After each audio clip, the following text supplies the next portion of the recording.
सुप्रभात देवियों और सज्जनों, मैं कर्नल सोफिया कुरैशी और मेरे साथ विंग कमांडर व्योमिका सिंह आज आपको 6 से 7 मई 2025 की रात 1:05 से 1:30 बजे के बीच भारतीय सशस्त्र बलों द्वारा अंजाम दिए गए ऑपरेशन सिंदूर के बारे में जानकारी देंगे।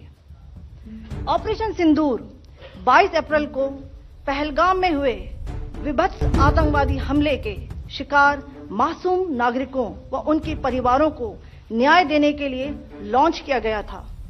इस कार्रवाई में 9 टेररिस्ट कैंप्स को टारगेट किया गया और पूरी तरह से इसे बर्बाद किया गया।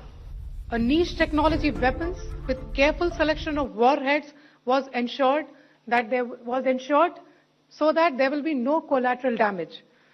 The point of impact in each of the target was a specific building or a group of buildings.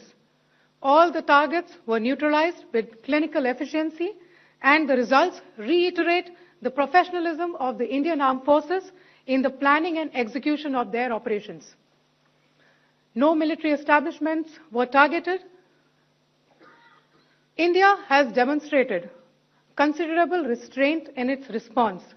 However, it must be said that the Indian Armed Forces are fully prepared to respond to Pakistani misadventures, if any, that will escalate this situation. Briefing में शामिल होने के लिए आप सभी का धन्यवाद।